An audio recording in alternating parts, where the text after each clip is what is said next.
Olá a todas e todos. É com grande alegria que começamos esse evento de lançamento da tradução do livro do professor Paulo Grossi, tá?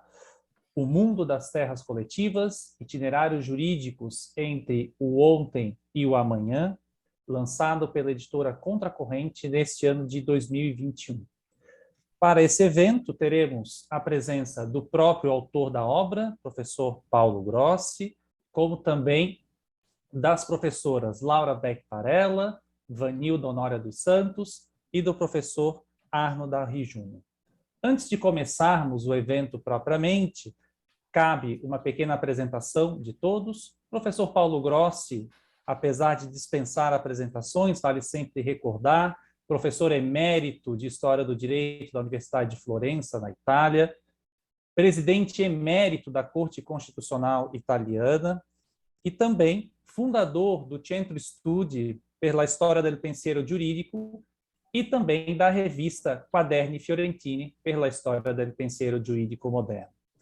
Isso por si só já seria motivo para termos aqui um evento com o professor Paulo Grossi, mas hoje especificamente vamos tratar acerca deste interessante e importante livro lançado originalmente em italiano no ano passado pela editora Quodlibet Macerata, né, sobre os cuidados do professor Luigi Lachet, né, ex-reitor da Universidade de Macerata, e que teremos, né, como debatedoras professora Laura Beck Varela, professora da Universidade de Sevilha, na Espanha, mas talvez uma das primeiras autoras brasileiras a se valer dos estudos do professor Paulo Grossi sobre direito privado e sobre a propriedade aqui no Brasil.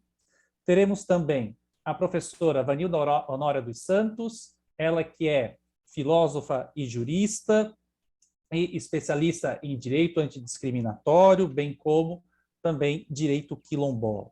E, por fim, teremos também o professor Arno Darri Júnior, fundador do grupo de pesquisa Ius Comune em História da Cultura Jurídica da Universidade Federal de Santa Catarina, tradutor de diversas obras do professor Paulo Grossi, dentre as quais eu destaco Mitologias Jurídicas da Modernidade e o Direito entre Poder e Ordenamento. E teremos aqui, né, a mediação feita por mim, professor Diego Nunes, também da Universidade Federal de Santa Catarina, a qual tive o prazer de organizar a tradução feita, né, pelo Fernando Coelho, doutor em estudos da tradução.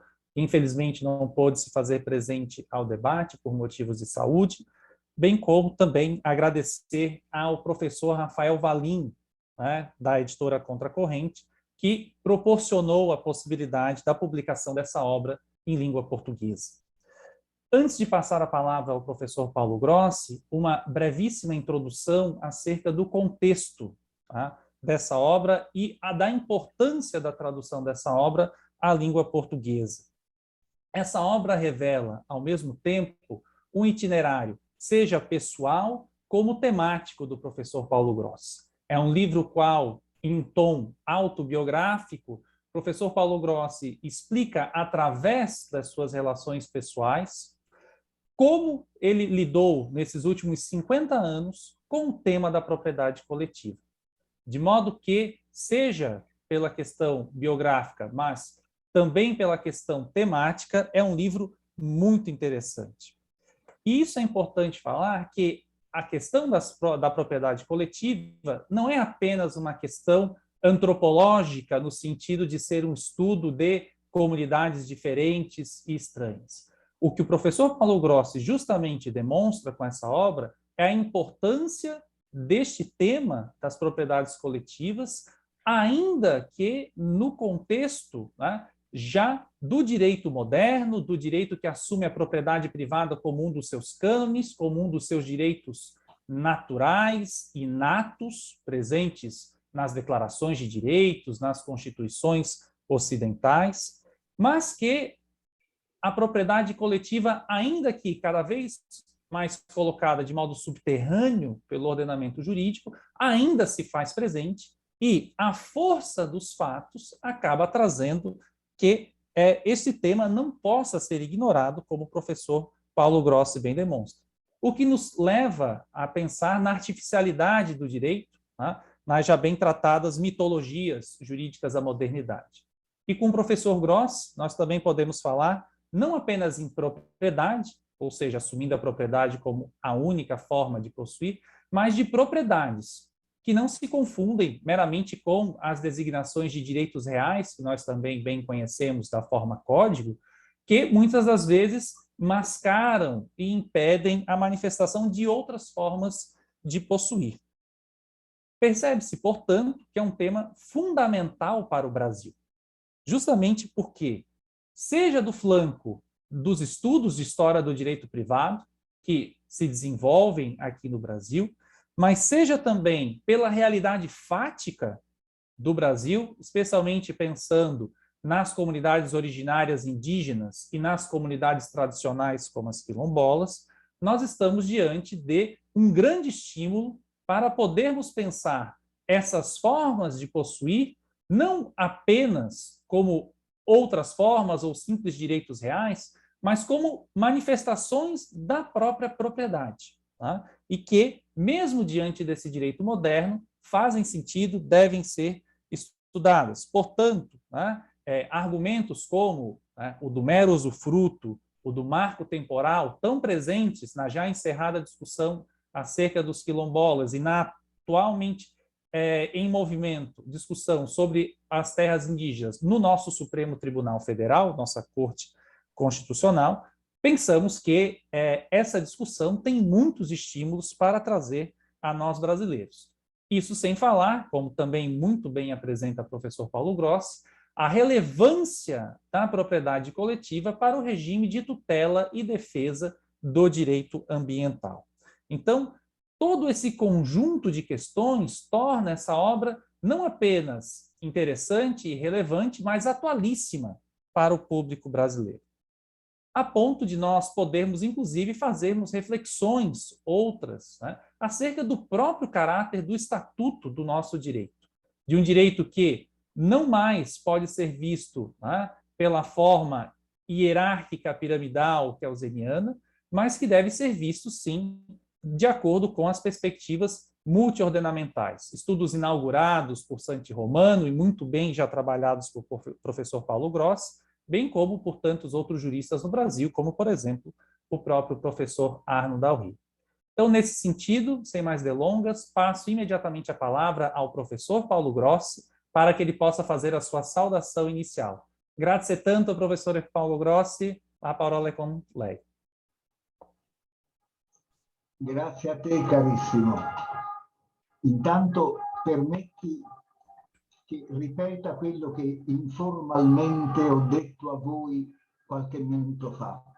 È una grande gioia per me, è un grande onore potermi mettere in contatto con voi, con la vostra scuola, con un mondo culturale brasiliano che è veramente oggi di primissimo ordine. Purtroppo parlerò in italiano e cercherò di parlare lentamente. Una piccola presentazione da parte mia. Il mondo delle terre collettive è un titolo non giuridico, perché il mondo non è un sostantivo che usano i giuristi. Questo è richiesto da un fatto. Le organizzazioni fondiarie collettive sono un fenomeno globale, italiano certo, ma mondiale.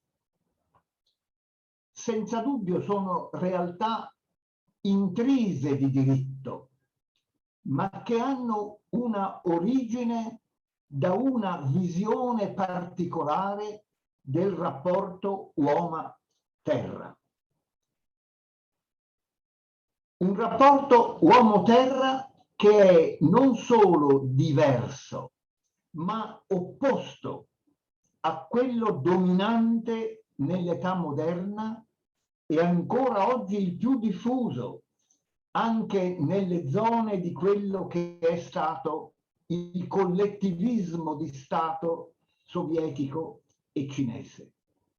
È una visione quella che domina oggi, dall'inizio dell'età moderna ad oggi, una visione assolutamente individualistica, con al centro, come istituto dominante, la proprietà privata individuale.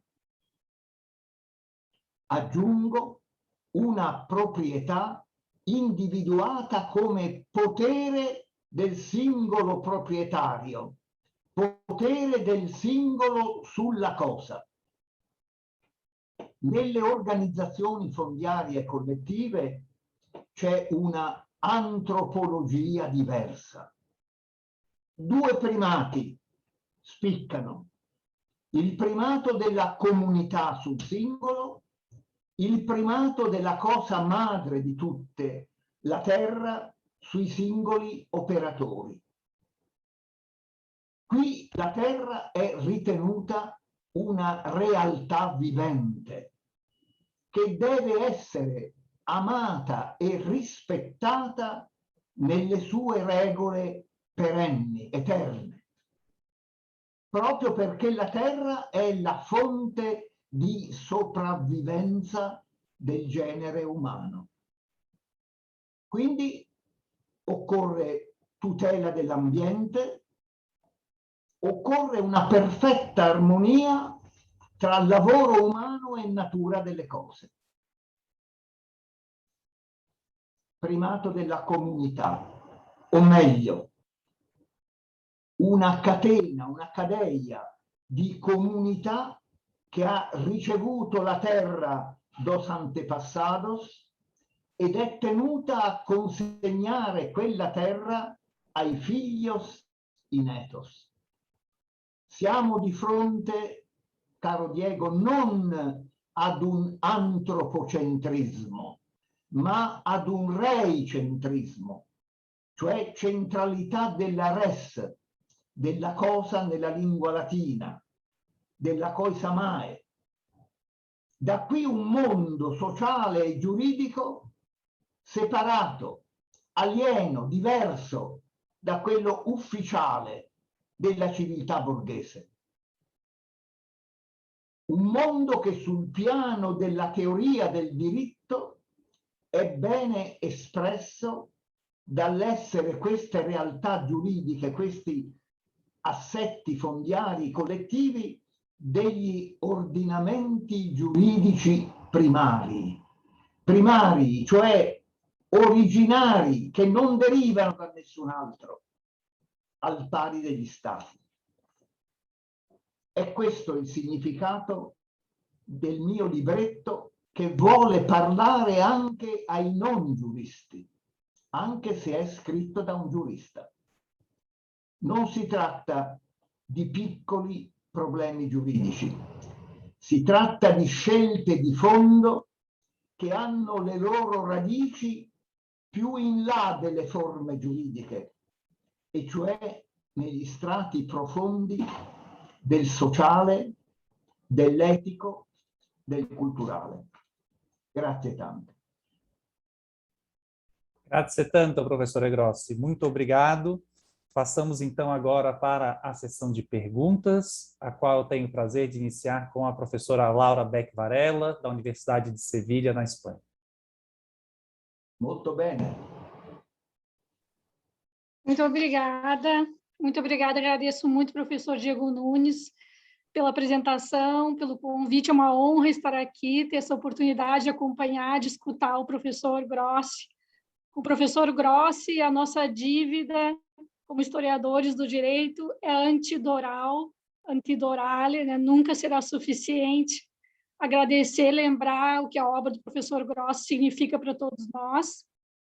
A tradução que nos reúne aqui hoje do mundo das terras coletivas, impulsada pelo professor Nunes, é mais do que bem-vinda, se une essa já considerável biblioteca grossiana disponível em português, graças à liderança do professor Arno Dalry, do professor Ricardo Fonseca.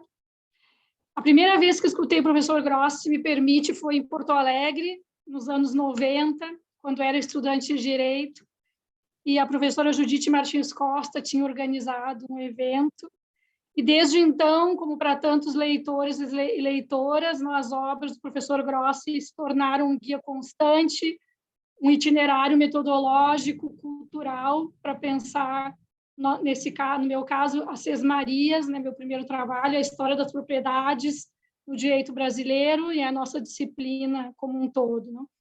As duas observações que eu teria, que não são perguntas propriamente ditas, mas observações, por um lado, pensando, né, no potencial explicativo para a experiência jurídica brasileira das ideias-chave expostas pelo professor Grossi no mundo das terras coletivas, e, por outro lado, aproveitando essa ocasião única para escutar um pouco mais do professor Grossi também sobre a obra primigênia, Um Altro Modo de Procedere, que tenho aqui, aliás, com muito carinho anotado, publicada em 1977, e cuja gênese, não é a gênese dessa obra, que o professor nos relata, como disse o professor Nunes, também fazendo todo um panorama de todo a sua produção, a sua reflexão sobre a propriedade.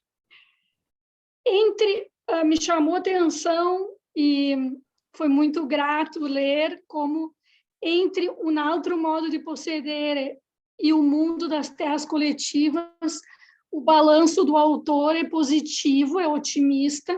O professor Grossi clausura essa obra com uma apreciação otimista acerca da tarefa interpretativa da jurisprudência da Corte Constitucional Italiana e o mecanismo das estruturas fundiárias coletivas como ordenamentos jurídicos primários e como um instrumento estratégico para a tutela do meio ambiente. Essas formulações são naturalmente muito sugestivas e inspiradoras para pensar o caso brasileiro. No entanto, no que se refere à vicenda brasiliana, das estruturas fundiárias coletivas e a sua tutela judicial, no Brasil, talvez de hoje, nós somos todos um pouco menos otimistas pela situação que o Brasil está vivendo, né? E mesmo pensando no caso da sentença Raposa do Sol, que o professor Nunes menciona na introdução, mesmo naquele caso, em 2009, embora a corte tenha determinado a demarcação de terras indígenas, mesmo naquele caso a interpretação foi extremamente no sentido de restrição de direitos, contrariando o próprio texto da Constituição e a normativa internacional aplicável no Brasil. Então, no caso brasileiro, e essa é apenas um comentário, porque essa é uma tarefa para os historiadores juristas brasileiros, é pensar como o nosso caso, na experiência jurídica brasileira, esses tentáculos do individualismo proprietário estão unidos, né, à sombra do marco colonial, o fato colonial, que é constitutivo das mentalidades, das instituições e do poder judicial brasileiro, é o que tem impedido uma interpretação no sentido da autonomia, como o professor Grossi sugere, no mundo das terras coletivas. O Bartolomé Claver, outro mestre, fonte de dívida antidoral, vem insistindo nesse aspecto do legado colonial que se constitucionaliza no continente americano no século XIX, que se perpetua estrutural e institucionalmente. Então, nosso desafio é pensar esse elemento. E a outra observação seria, se me refere ao momento da gestação da obra originária, a obra de 1977, que teve tanto impacto, foi traduzida para o inglês, foi reeditada em 2017, se não me engano. Uma das constantes chamadas do professor Grossi, do que se refere à missão cultural dos historiadores do direito, né, tem sido sempre chamar a atenção para a nossa tarefa de dialogar com o direito positivo, de ser consciência crítica dos juristas do direito positivo. No Brasil, creio eu, há uma abertura maior à dimensão histórica do direito como consciência crítica dos juristas, tanto por parte dos juristas como por parte dos historiadores. Por parte dos historiadores não juristas, creio, inclusive, que a questão da defesa dos direitos dos quilombolas conferiu esse espaço adicional aos historiadores, ao labor dos historiadores, impulsou esse maior interesse pela dimensão jurídica. Então, mas o que eu gostaria, né, de ouvir um pouco mais, se fosse possível, professor Grossi, sobre aquele momento frutífero do impacto que teve a obra do 77 entre juristas, historiadores e outros leitores afins. E agradeço novamente o professor Nunes e os professor Arnaldo, professora Vanilda e professor Grossi, aqui pela oportunidade de escutar e compartilhar esse momento, e devolvo a parola ao professor Nunes. Muito obrigado, professora Laura. Apenas uma pequena correção, cometi um lapso duplo. A professora Laura é doutora pela Universidade Civil e professora da Universidade Autônoma de Madrid, correto? Correto. Não, mas então, tudo bem. Espero encontrar o professor Grossi. Estamos esperando em Madrid dentro de 2 semanas, não, 3 semanas, se não me engano, para a abertura do congresso. Estamos ansiosamente aqui esperando o professor Grossi para a abertura da Sociedade Espanhola de História do Direito. Muito bom. Professora Grossi, a parola é sua. Carissima Laura, è una grande gioia questo nuovo incontro. Dico nuovo incontro con te perché un primo incontro fu con le tue belle pagine sulle Sesmarias brasiliane. Un bel libro che io ho avuto l'onore di recensire, ovviamente con molta ammirazione. Credo che tu abbia ragione, Laura. Nel Brasile oggi ci sono 2 grossi impedimenti perché si possa pienamente comprendere il valore sociale e giuridico delle organizzazioni fondiarie collettive.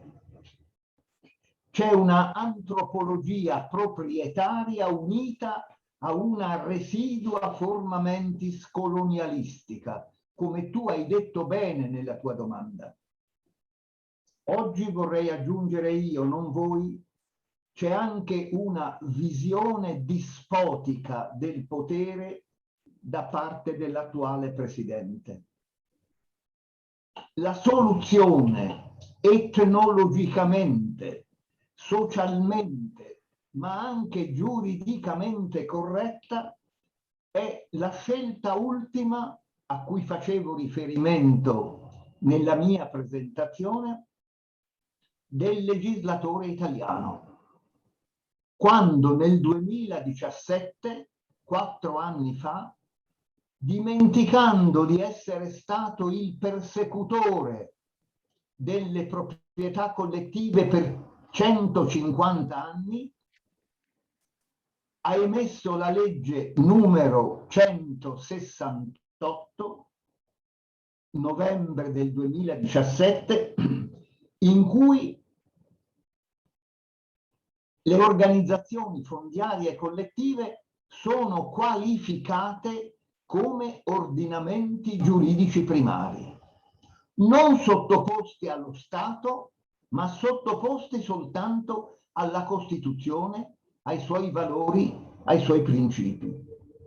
Questo lo si deve ad un grande scienziato, che era allora membro del Senato della Repubblica, Giorgio Pagliari, professore di diritto amministrativo nella Università di Parma, il quale ha avuto la grande generosità di attivare quello che io negli anni 90 del Novecento avevo già scritto. Siamo di fronte a delle realtà primarie, originarie. Pagliari ha tradotto tutto questo in un testo legislativo e per me è stata una soddisfazione massima. Questo non credo che sia possibile che si ripeta in Brasile.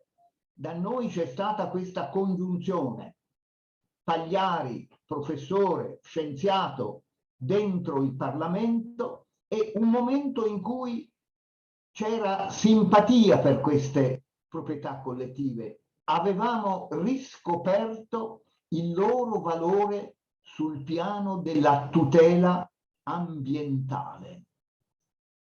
E tu mi domandi negli altri stati europei.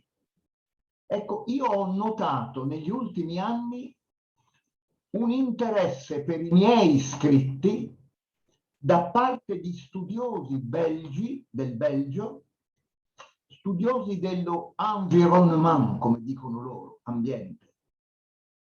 E in Italia, mi domandi, i giuristi hanno cominciato ad aprire gli occhi, per così dire, hanno cominciato a rendersi conto che quella realtà non andava perseguitata o peggio ancora liquidata, come dicevano le vecchie leggi, ma andava tutelata.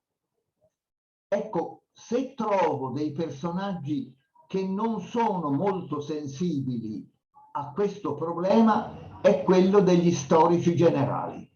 No, gli storici generali si disinteressano e questo certamente viene a mancare un supporto che sarebbe stato molto utile. Grazie ancora, Laura. Tanti auguri e un abbraccio affettuoso dal tuo vecchio ammiratore. Obrigado, professor Grossi. Passo a palavra imediatamente, então, à professora Vanilda Honória dos Santos para fazer a sua pergunta. Vanilda, a palavra é sua. Obrigada, professor Diego. Eu inicio, então, minhas considerações agradecendo ao professor Diego Nunes, meu orientador, pelo convite e oportunidade de participar desse momento ímpar, né, para as ciências jurídicas e, em particular, para a história do direito brasileiro. Eu cumprimento o professor Paulo Grossi e os demais membros da mesa, professor Arnaldo Ri e a professora Laura Beck Varela. Todos são grandes referências para a história do direito e para mim. Buongiorno, professore Paulo Grossi. È un piacere conoscerti e un onore partecipare ao lancio della traduzione del tuo libro in Brasile. Sei un riferimento fondamentale nella storia del diritto. Congratulazioni per la pubblicazione e grazie por mi aver gentilmente inviato il libro. Parlerò in portoghese e mi impegnerò a inviarti il testo tradotto in italiano. Grazie tanto. Em português agora, sai sempre melhor. Estou muito honrada, né, pela oportunidade, conforme já disse, de ler a obra do professor Paulo Grossi e de comentá-la, assim como de ter o privilégio de ouvi-lo, né? Professor, saiba que, além de uma referência fundamental de minha pesquisa doutoral, sou também admiradora de sua história e obra. E, de modo muito particular, eu estou muito feliz e emocionada, porque ler o brilhante livro do professor Paulo Grossi, Mundo das Terras Coletivas, foi para mim, além de muito prazeroso, um grande estímulo para que eu continue as pesquisas acerca dos direitos dos povos e comunidades tradicionais, em relação com a história da cultura jurídica brasileira, né? Direitos estes que são fundamentalmente marcados pela questão do território, que são as terras coletivas, entendidas como realidades vivas, como muito bem frisou o professor Paulo Grossi. Assim como ocorreu na Itália, houve por aqui a negação do vínculo dos sujeitos com a terra e que permanece no nosso tempo presente, por meio da negação ou da indiferença ao sentido do território. Essa negação, ela fez parte da estratégia de firmar uma concepção de que o sujeito deve dispor livremente da coisa, o que foi também delimitado na obra do professor Grossi. Parafraseando o professor Grossi na sua conclusão do livro, eu expresso aqui a minha esperança, que sinceramente eu gostaria que fosse uma certeza também, de que tenhamos a efetiva consciência de que as estruturas fundiárias coletivas, nas suas várias formas, né, contribuem muito para a complexidade da paisagem socioeconômica e jurídica. Eu discorro de forma muito sucinta sobre algumas das discussões que eu imagino que o livro do professor Paulo Grossi irá fomentar no cenário nacional, que são de primeira ordem no campo das ciências jurídicas. E eu espero, sinceramente, que ele cause incêndios, também parafraseando o professor. A história da propriedade privada no Brasil é marcada pela exclusão e pelo racismo, que demarcou, desde a Lei de Terra de 1850, um não lugar, né, o qual estava reservado às populações negras, indígenas e pobres. Me aterei, sobretudo, de forma breve, à experiência da população negra descendente de africanos escravizados, livres e libertos. o cenário da Lei de Terras, que instituiu a propriedade privada no ordenamento jurídico brasileiro oitocentista, permaneceu no período pós-abolição, mas com novas roupagens, o que se demonstra pelas políticas, né, de formação do espaço urbano, da grilagem e esbulho de terras no espaço rural, que fundaram as desigualdades fortemente presentes na nossa realidade social. O que hoje nós conhecemos como direito à cidade, que integra o acesso a oportunidades, infraestrutura e serviços de saúde, cultura, educação, esporte e as áreas verdes, né, foi e é sistematicamente, esse direito à cidade, né, foi e é sistematicamente negado à população negra e pobre, mesmo que as normas vigentes estipulem a igualdade formal aos direitos. Isso é consequência de uma visão de neutralidade, sobretudo a neutralidade racial que impera nas ciências jurídicas brasileiras, o que destoa completamente da compreensão da formação histórica e social. A autora Ana Lívia Roberto, em seu livro Racismo Estrutural e a Aquisição da Propriedade, reflete sobre essas questões, e é possível perceber essa dinâmica em todo o país. Por exemplo, as políticas de reforma urbanas, demonstradas por planos diretores na primeira metade do século XX, que expulsaram as pessoas pobres e negras dos centros das cidades, destruindo as suas habitações, as suas igrejas, como as igrejas do Rosário, os cemitérios e os lugares onde se realizavam suas celebrações e manifestações culturais e religiosas. Portanto, evidencia-se na realidade nacional o privilégio na aquisição da propriedade privada individual e a negação da propriedade coletiva. Professor Grossi, Farola do Manda em português. O professor Paulo Grossi pontua em sua obra que, a partir da Revolução Francesa, a dimensão coletiva da propriedade ela foi desaprovada e rejeitada, constituindo-se o que se chamou uma cultura individualista, que fundamentou a supremacia da propriedade privada individual. Contudo, as realidades coletivas, oriundas das estruturas fundiárias primitivas do medievo e do antigo regime, permaneceram no contexto europeu durante a modernidade. O senhor acrescenta que essas estruturas eram consideradas perigosas e ofendiam o modelo único de propriedade e a sobrevivência do Estado, monoclasse. Na América do Sul, o cenário foi o mesmo, embora em contextos diferentes. No caso brasileiro, embora o reconhecimento da dimensão coletiva da propriedade tenha sido positivado na Constituição de 1988 e por normas infraconstitucionais, ainda não é uma realidade para povos e comunidades tradicionais, indígenas e quilombolas, né? que travam imensas batalhas para terem seu direito à propriedade coletiva da terra, entendida aqui como território, e não unicamente como espaço geográfico matemático. Inclusive, tramita na Câmara dos Deputados um projeto de denúncia da Convenção 169 da Organização Internacional do Trabalho sobre os povos indígenas e tribais, por parte do presidente da República, que propõe a sua revogação. Como o senhor avalia as contribuições da história do direito nesse cenário de recusa e, ao mesmo tempo, de luta pela propriedade coletiva da terra, entendido como território, na América Latina e, sobretudo, no Brasil? Eu agradeço. Obrigado, Vanilda. Professora Grossi. Obrigado, Vanilda. Cerco di rispondere alle tue richieste.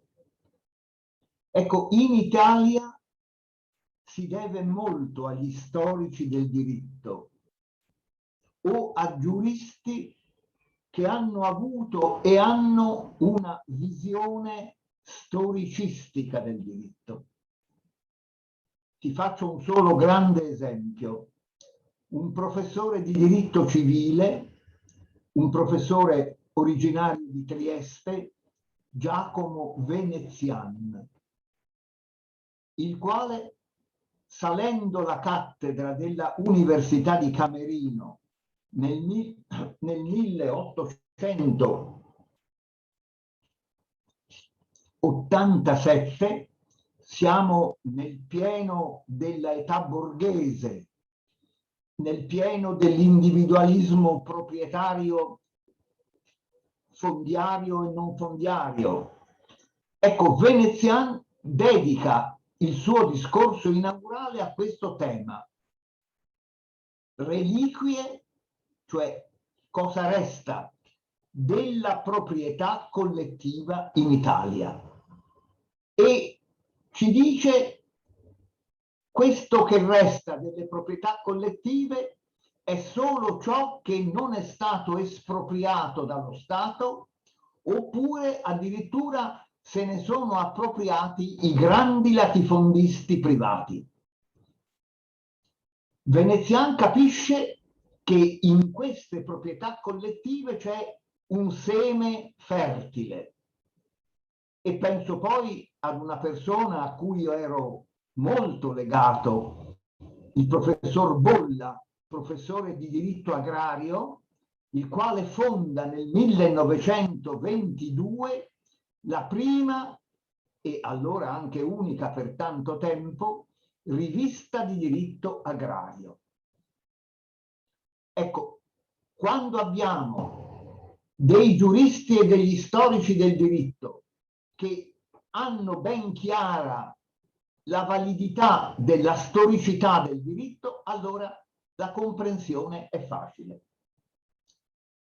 Vanilda, gli storici del diritto debbono essere i depositari della identità sociale e giuridica di un popolo.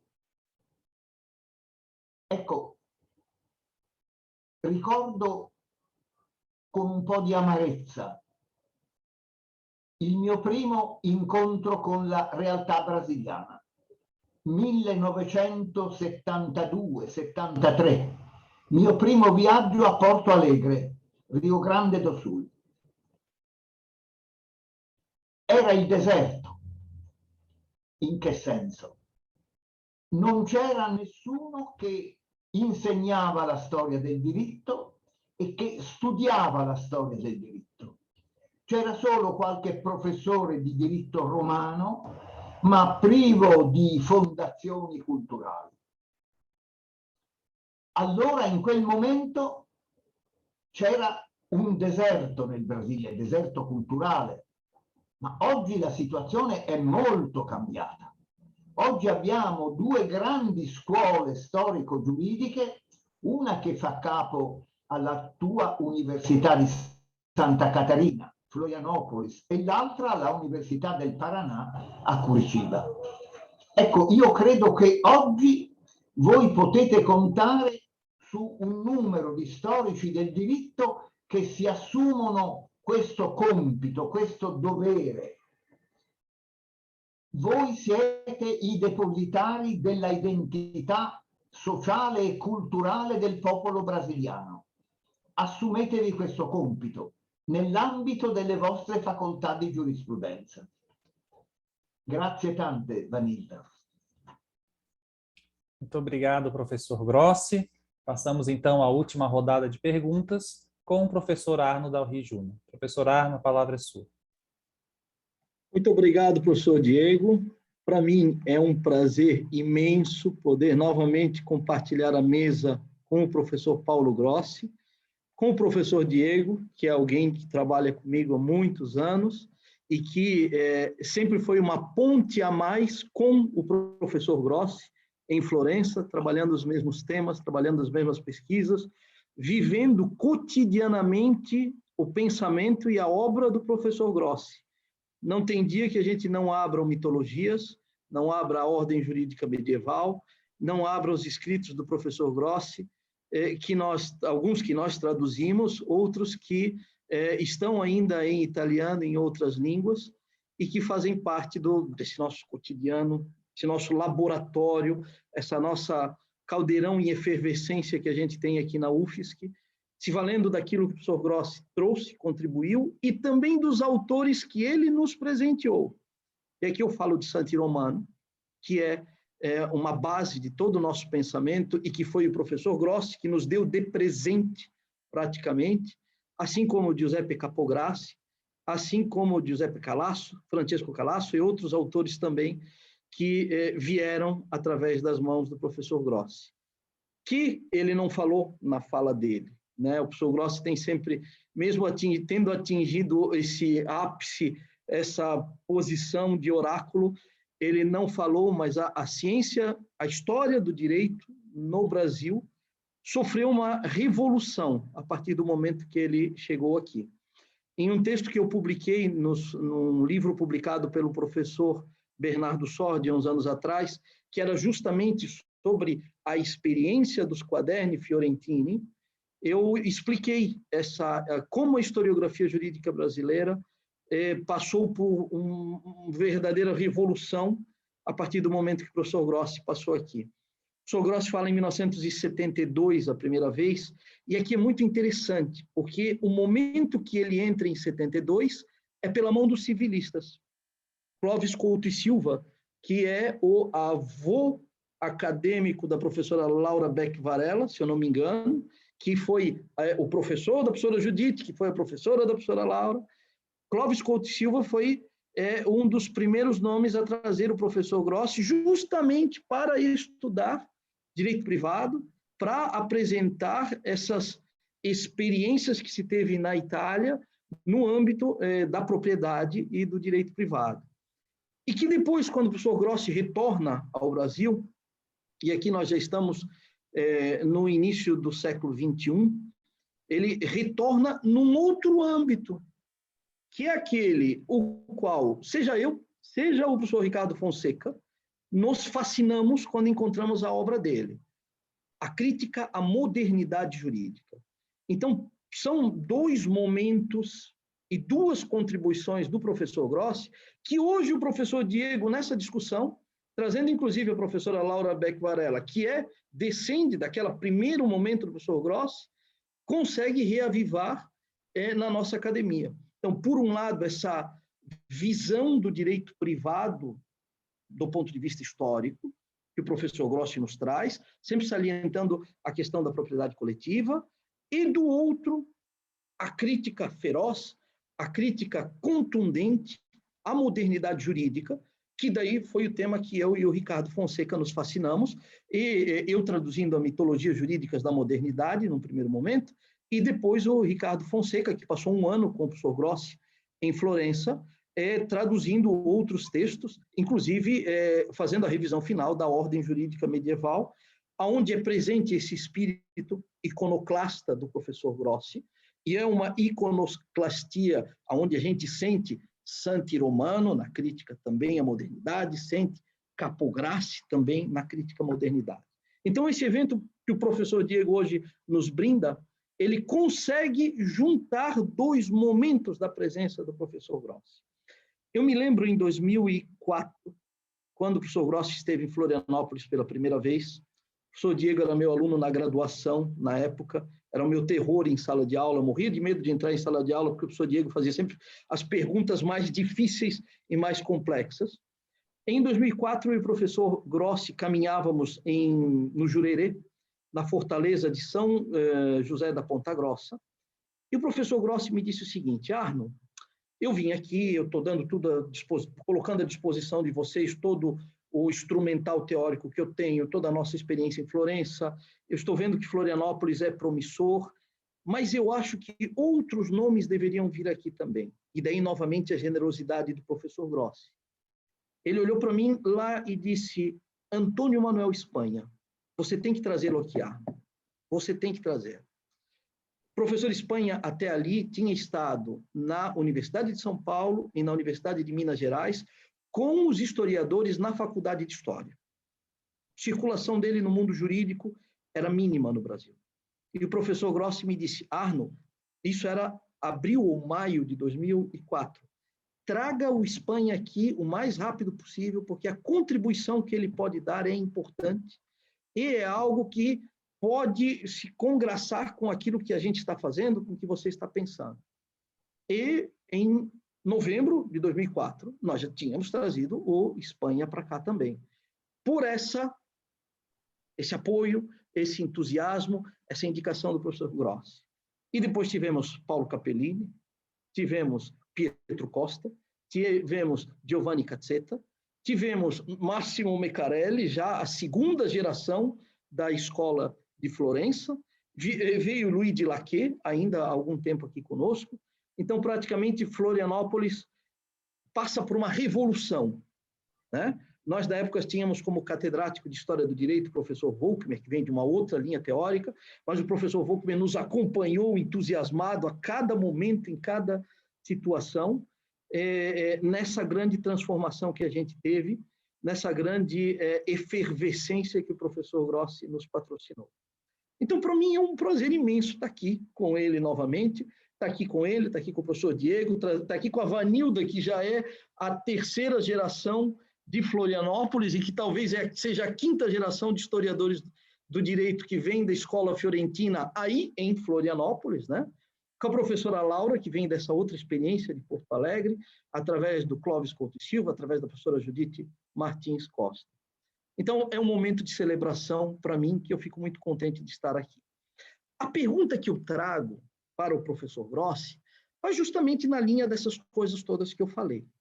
Eu não sou um especialista em direito privado, como é a professora Laura. Eu venho do direito internacional e do direito penal, assim como o Ricardo Fonseca vinha da filosofia do direito e vinha do direito social. Sempre com esse olhar histórico, sempre com essa sede, essa vontade, essa loucura por analisar o fenômeno jurídico do prisma histórico que o professor Grossi nos traz.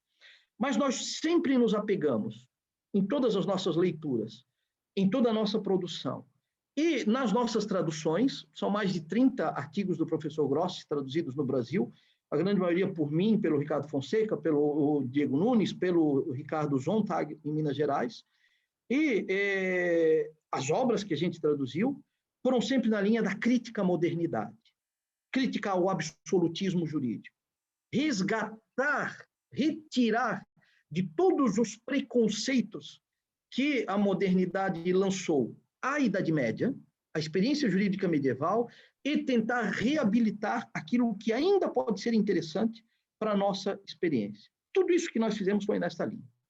Aí eu pergunto ao professor Paulo Grossi, essa obra que hoje vê a luz do dia, essa obra que hoje nasce, pelas mãos do professor Diego, a tradução, e pelas mãos do Fernando, pela editora Contracorrente.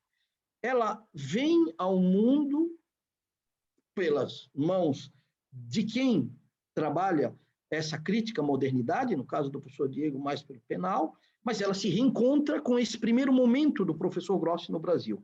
Eu gostaria de saber, professor Grossi, no seu itinerário acadêmico, nessa longa construção da sua teoria, do seu pensamento jurídico, aonde hoje nós nos encontramos muito na questão da crítica à modernidade, da crítica ao absolutismo jurídico, aonde essa obra que nós estamos hoje vendo traduzida ao português se insere, aonde ela se coloca. Seria essa a minha pergunta, então. Muito obrigado, professor Diego, e muito obrigado, professor Grossi, por poder estar mais uma vez aqui contigo, e eu acho que o Paulo Capellini deve ter te falado já, 1º de dezembro estarei em Florença por 3 meses, mais uma vez, para poder usufruir de tudo aquilo que vocês têm e que o senhor tem para dar para nós. Muito obrigado, então. Obrigado, professor Arno. Professor Grossi, por favor. Innanzitutto, caro Arno, grazie di gran cuore per le tue generose parole verso di me. E poi rinnovo un grazie, io ti sono debitore. Tu hai introdotto in Brasile il mio pensiero, hai tradotto con amore, competenza, passione, tanti miei libri, articoli. Veramente io sono debitore verso di te di molto, del mio ingresso in Brasile. Grazie ancora, Arno. nella tua domanda credo che tu abbia perfettamente ragione. L'assolutismo giuridico, che è a mio avviso il momento forte del diritto dell'età moderna, trova la sua espressione proprio verso gli assetti fondiari collettivi. Non so se tu hai letto un mio articolo che citavo prima, quello che è servito al professor Pagliari per dare una definizione teorica alle organizzazioni fondiarie collettive. Quell'articolo, anno 1991, aveva questo titolo: Assolutismo giuridico e proprietà collettive. Non c'è dubbio che quella liquidazione, termine che io ho definito auschwitziano, la liquidazione che era lo scopo del legislatore borghese, liquidare, eliminare, perché occorreva solo una visione monista, solo la visione dell'individualismo proprietario esasperato fino all'ennesima potenza. Ecco, quell'assolutismo giuridico portava per forza ad essere una garanzia dell'individualismo proprietario borghese. Guai se si ammetteva un modello alternativo, il modello collettivistico, di un collettivismo molto soft, ma collettivismo. Quindi tu hai ragione nel dire, nell'ambito del programma dell'assolutismo giuridico moderno, certamente una collocazione ce l'hanno anche l'odio, l'astio, la persecuzione verso gli assetti fondiari collettivi. È che gli assetti fondiari collettivi hanno avuto pazienza. Quelli che io chiamo scherzosamente i comunisti, cioè gli operatori all'interno di queste comunità, hanno avuto pazienza, hanno resistito, hanno creduto nei propri valori, hanno capito che erano valori alternativi ma che avevano un futuro, e lo abbiamo constatato noi.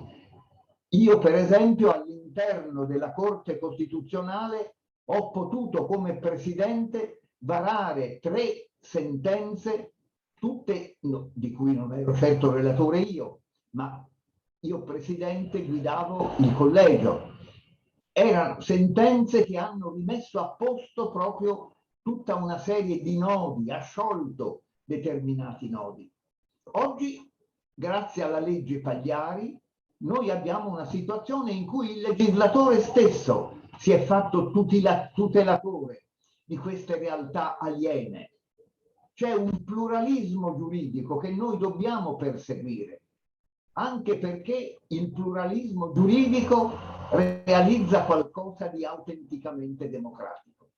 Comunque, Arno, a te vada dal tuo vecchio, molto vecchio, amico fiorentino, un grazie con tutto il cuore. Davvero, ti abbraccio. Muito obrigado, professor Paulo Grossi. Partimos então para as conclusões do evento, né? Vou devolver a palavra para o professor Grossi para a sua despedida e em seguida faço as conclusões, desde já agradecendo a todas e todos que estiveram aqui conosco. Professor Grossi, sua saudação final. Intanto interpreto questa traduzione generosamente voluta dall'amico Nunes, ma anche di tutti gli amici di Santa Caterina. Io la interpreto come un nuovo ponte gettato attraverso l'Atlantico tra Firenze e la vostra isola paradisiaca di Florianopolis. È un nuovo ponte, cioè è il segno che ormai non è distruggibile quello che insieme noi abbiamo costruito. Noi dobbiamo costruire nel prossimo futuro, non Paolo Grossi che con i suoi 89 anni ha poco da spartire con il futuro, ma i miei allievi, gli allievi dei miei allievi. Tu hai parlato di Bernardo Sordi. Bernardo Sordi mi ospita nella sua stanza nella facoltà di giurisprudenza di Novoli e i suoi 2 allievi sono i miei dioscuri, ho detto, i miei tutelatori nella difficile arte del maneggio delle cose informatiche. Ecco, questa traduzione testimonia i legami profondi, inscindibili che ci sono tra di noi. E io credo che voi dovete avere da me un invito. Assumetevi un ruolo. Avete ormai un numero rilevante di storici del diritto che provengono dal ventre di Arno, dal ventre di Riccardo Fonseca. Li state disseminando nelle varie università. Penso a Belo Horizonte, dove c'è il carissimo Riccardo Sontag. Ecco, credo che fatevi forte di questa disseminazione e puntate su questi giovani proprio per avere un ruolo di coscienza critica del cultore del diritto positivo brasiliano. Il diritto positivo brasiliano non è l'insieme dei codici e delle leggi speciali, è ciò che il Brasile, il popolo brasiliano sta vivendo e vivrà sempre di più pluralisticamente nel futuro. Io credo che un grosso compito, un grosso dovere morale e civico è affidato proprio a voi, storici del diritto. E avete il vecchio mentore Paolo Grossi dietro di voi che vi protegge e vi benedice tutti. Grazie ancora, caro Diego, e un grazie a tutti gli amici brasiliani per la simpatia che sempre mi avete dimostrato. Grazie tante. Muito obrigado, professor Grossi. Muito obrigado mesmo por esse momento que nós tivemos aqui hoje juntos e tenha certeza, o convite será aceito. Noi accettiamo l'invito e andiamo oltre quello che lei ci ha proposto.